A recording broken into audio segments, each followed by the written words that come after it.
All right. Hello, everybody, and welcome to the premiere episode of the Still Salty podcast. My name is Anthony Marone. I'm the CEO of the Marone Law Firm. And I'm CK. I'm the COO of the Marone Law Firm, too.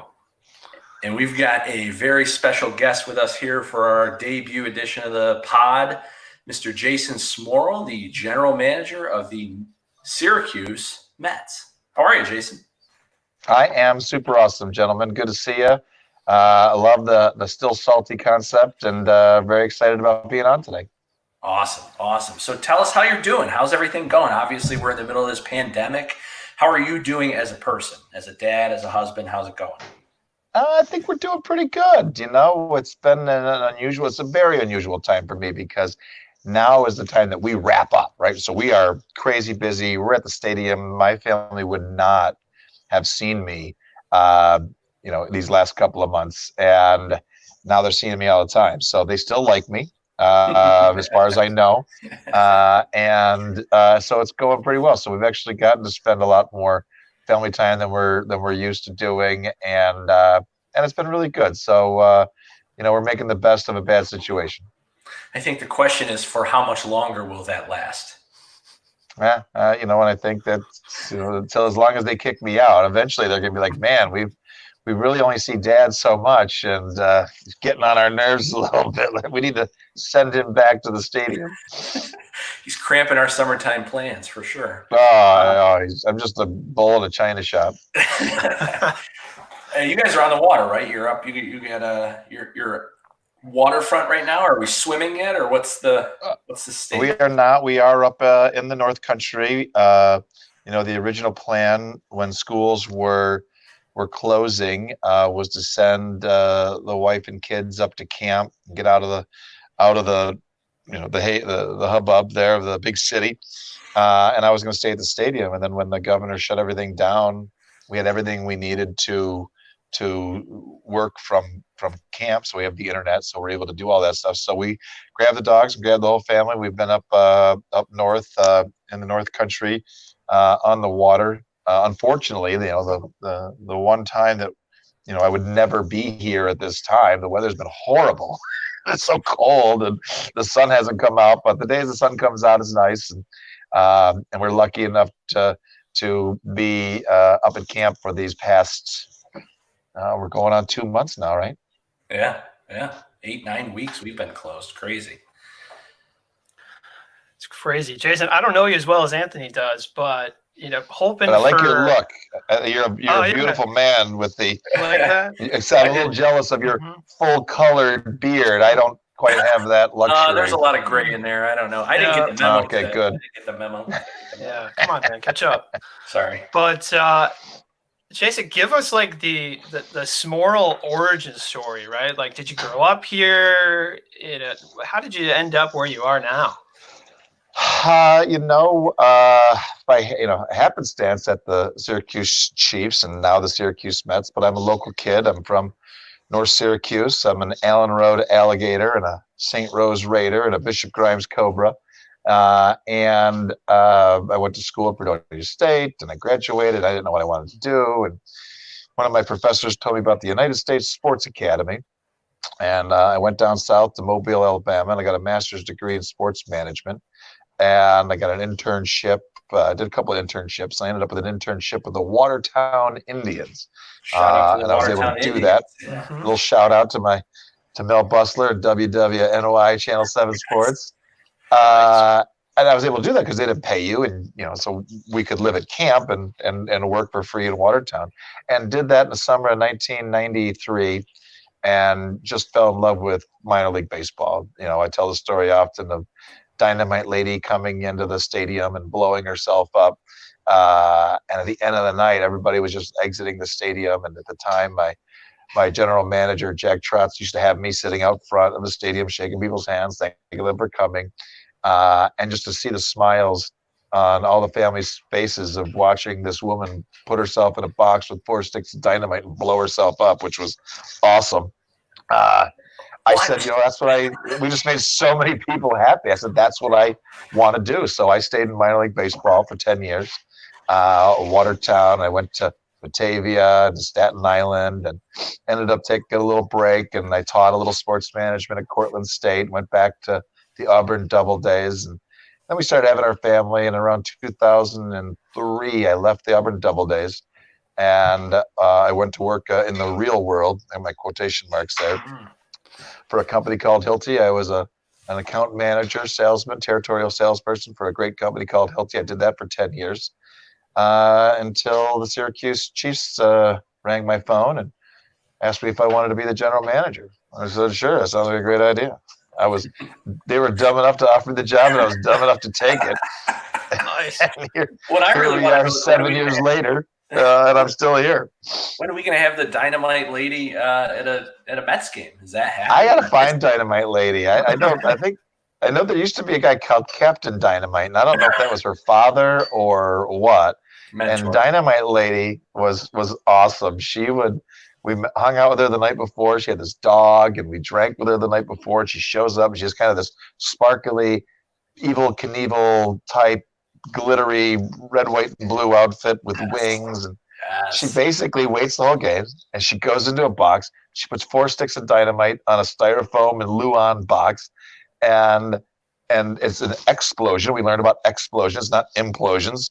Sure. And she blows herself up. The entire stadium shook, and the smoke is unbelievable.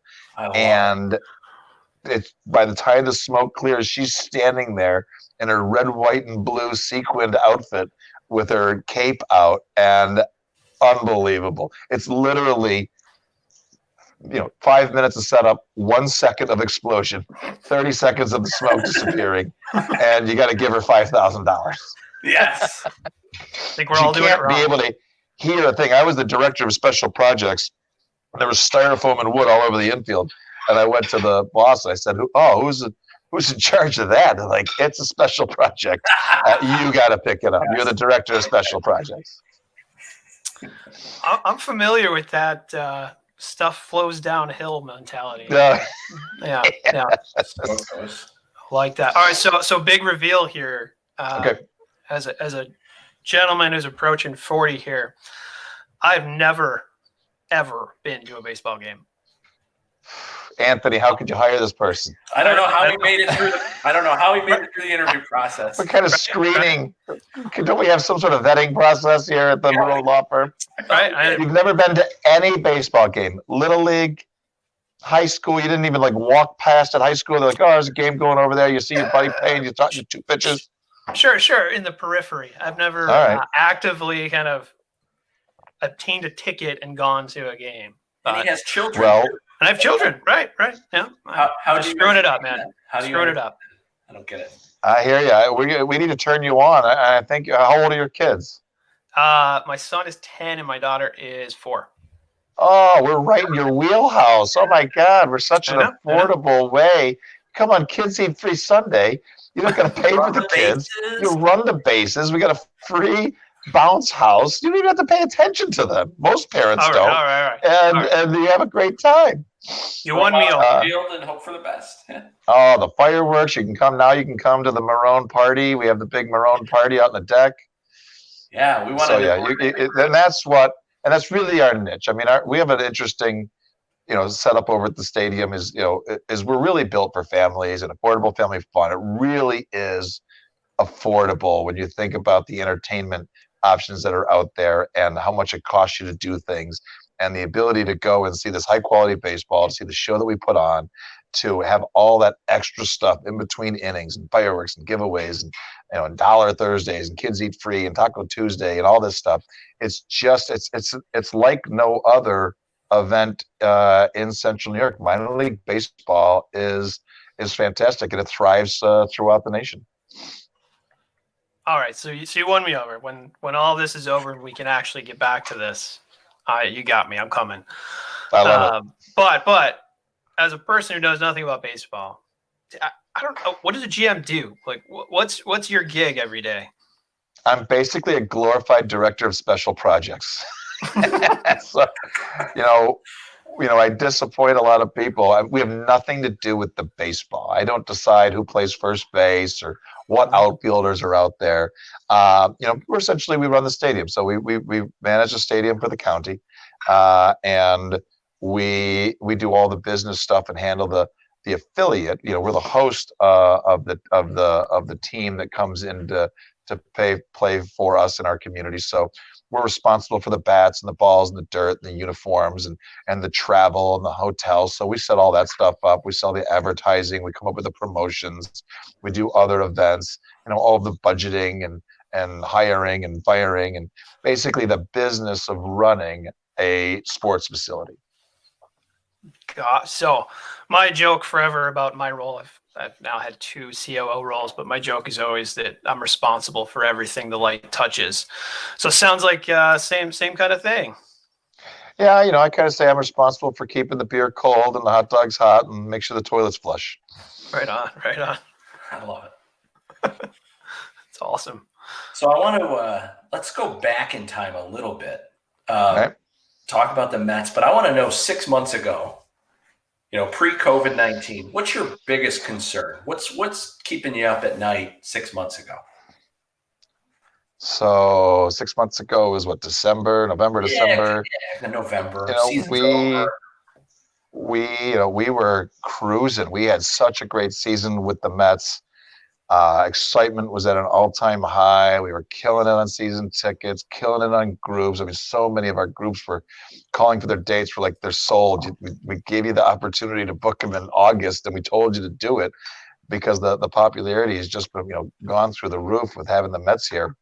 Mm-hmm. And our biggest concern was construction, was saying, all right, we are going gangbusters, and we're in phase 1 of construction. The county has been great to work with, getting construction rolling.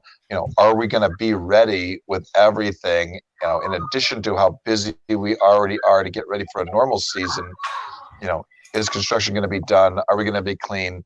Are we going to be able to open the gates on April 17th and be ready? And seeing, they brought us down to spring training to see the reopening of the stadium down there that just went through a very similar type project that we did.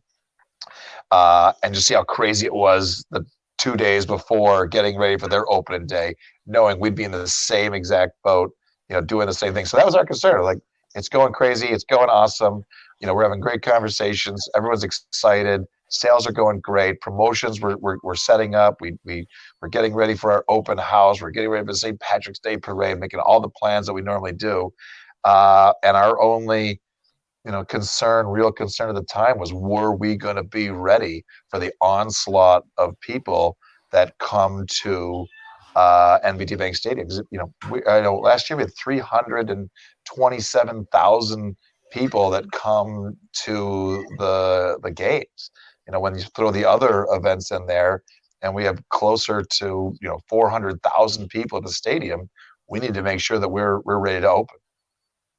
What is the construction still going on at the stadium, or what's the status of that? It is. It's phase 1 is just about wrapped up. I mean, once they didn't have to be ready for April 17th, they were able to kind of reconfigure some stuff, and they weren't sure at the time. They had to stop construction. Then they said you could go back. So stadium's just about done. The phase 1. So the seats are all new, and there's a couple little doodads on that to go. The painting's just about done. There's a couple little touch-ups. You got to wait till it gets kind of warm. The lights are installed. The fences came in. So phase 1 is just about done. CNS Companies is a local construction manager. They've been doing a fantastic job. Archie Wixon and the county facilities are on top of it, just doing a fantastic job to make sure the project is done on time and on budget. It's awesome. I mean, Jason, one of the things that Anthony and I keep talking about when we think about our own business is this. There's kind of 2 words, I guess, that keep coming up, and one of them is kind of being resilient through all this, and making sure that not only do we come out of this, but we come out of this better, maybe even than we went in. And the second one's evolution, and it's kind of the idea that we're accepting that whatever comes out the other side of this is going to be different than what we went in with. Can you talk a little bit about, kind of your plans through this and maybe what, you're planning for? We are, taking this is kind of in our wheelhouse. We're kind of used to chaos. We're used to rain delays. So we're used to adapting and overcoming. It's our mantra. People are amazed at us when they come to us and want to set up an event. And we're at the point, we've maintained the same staff over the years that we already know what everyone's going to do. Sorry that someone tried to call me. I'm on my cell phone. So we can sit at a meeting and the person that's having the event gets very concerned, and we're like, Katie, you know what to do. Anthony, you're going to do your thing. Clint, you know what you got to do, right? And everyone goes, yeah, we know what to do.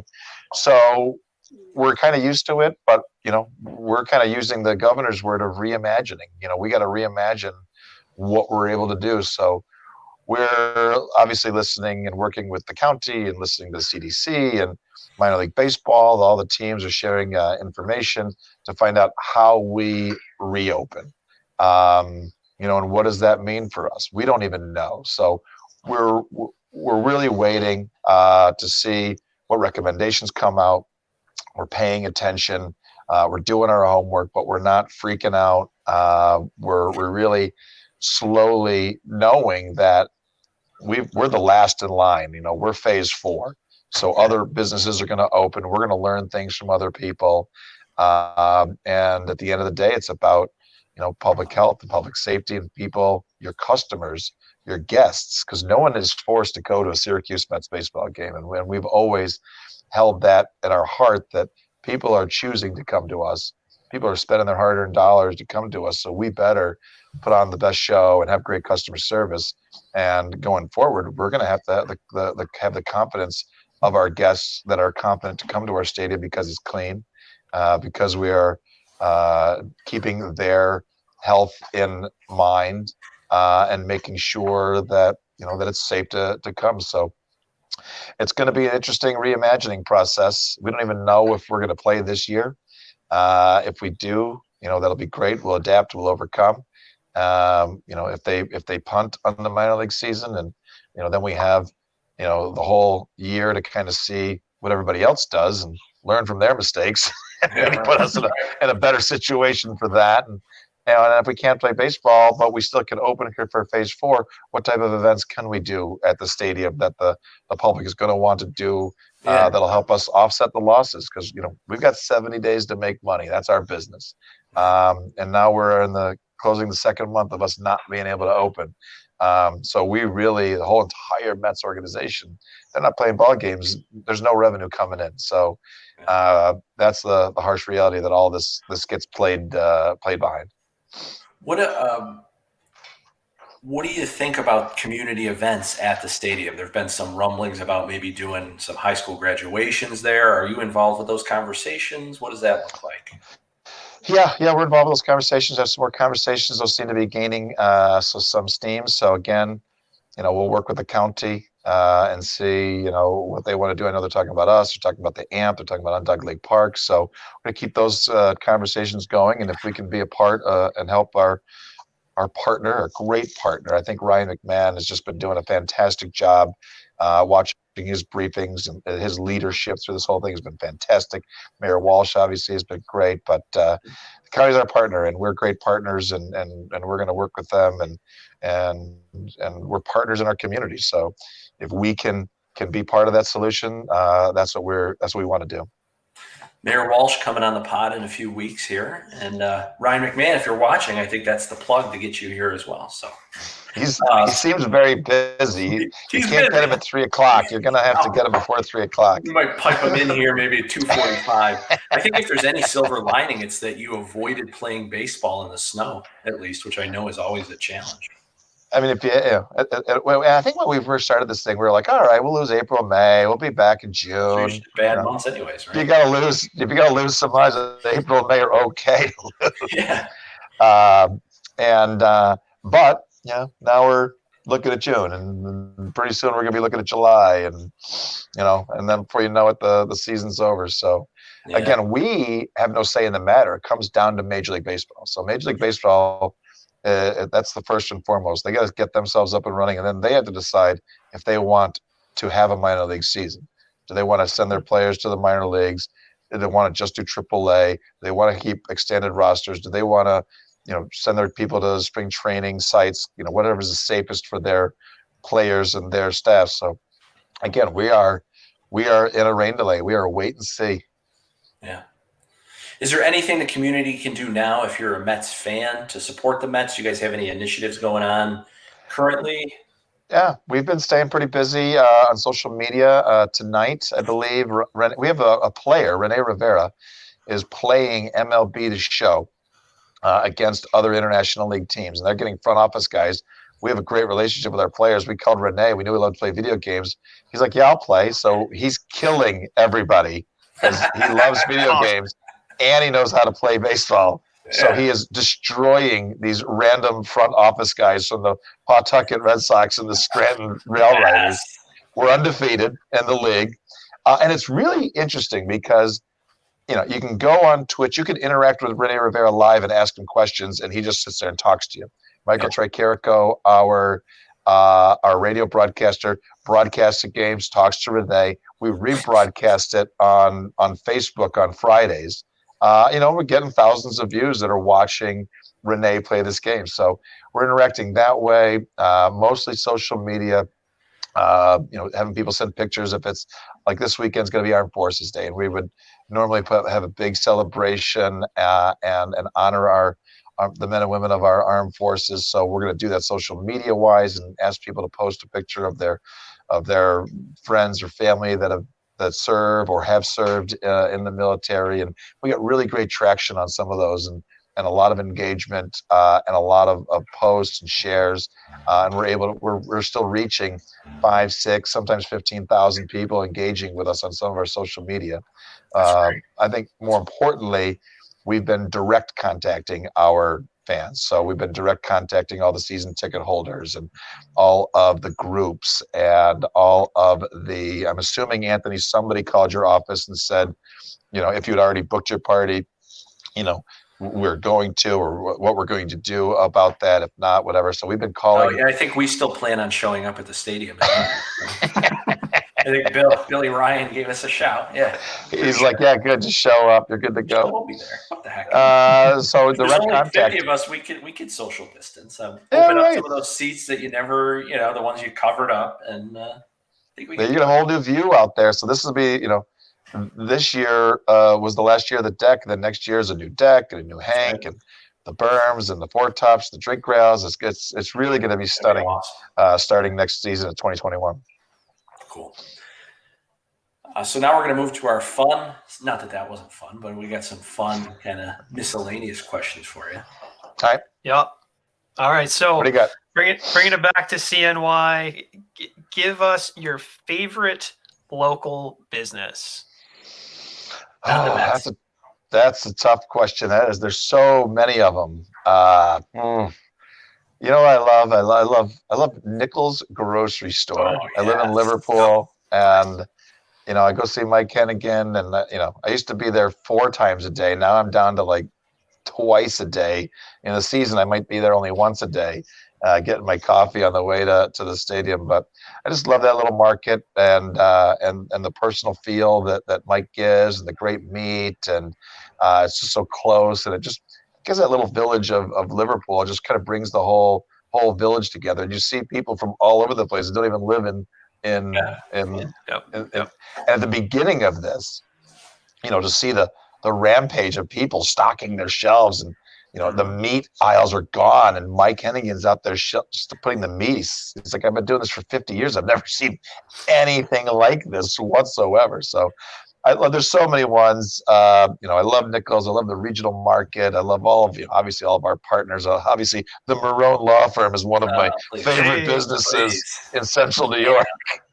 I think you ran into Renee Hansen from our office at Nichols right at the beginning of all this madness. I did. So we knew we were coming up here. We don't have any drinking water, so everybody else was hoarding toilet paper and meat. I was ordering drinking water, so there was plenty to go around. So I'm sure a gallon of water is about $7 now. So I don't know where we're at. Weird, very weird. The stuff that people flock to. Yeah. And I found out over this years with, and I knew a lot of secret little businesses because I was a Hilti rep, a lot of construction businesses.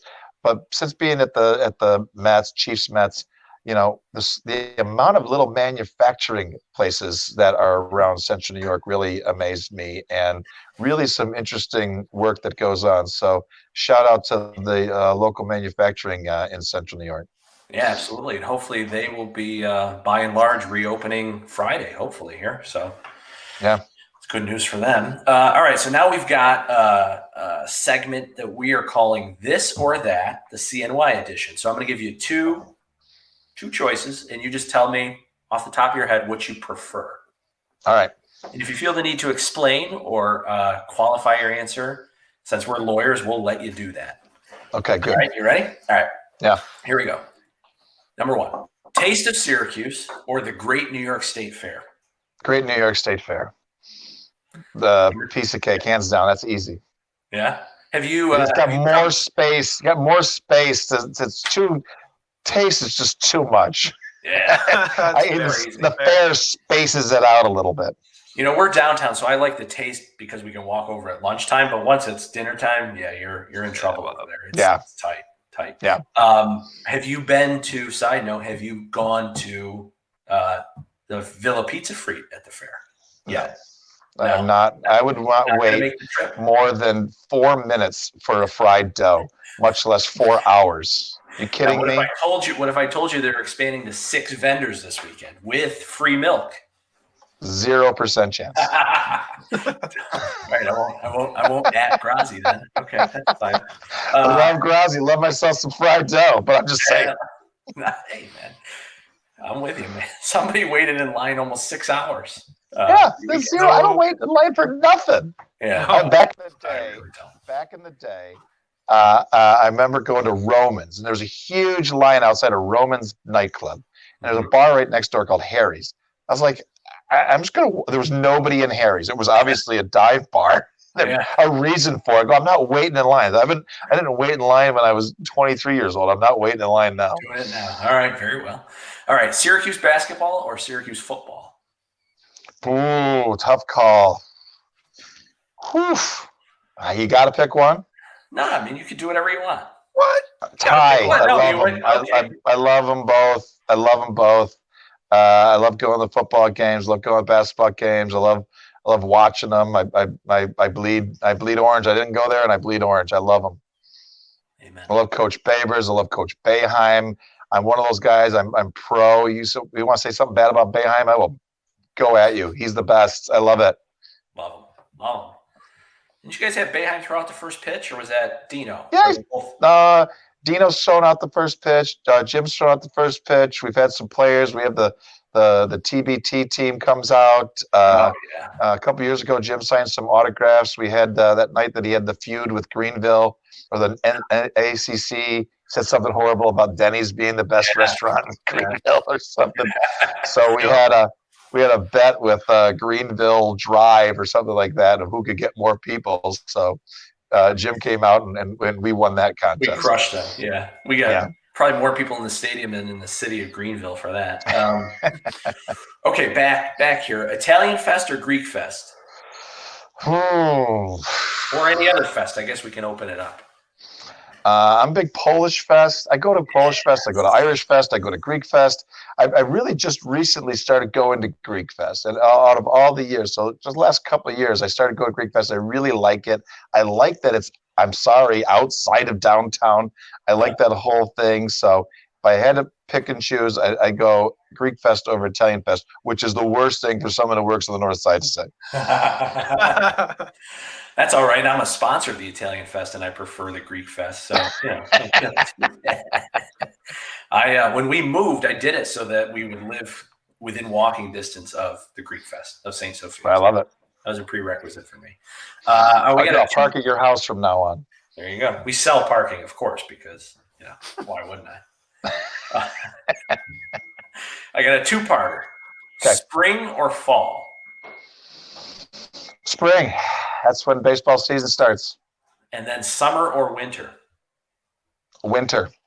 Really? All right. So then championship round, spring or winter? Winter.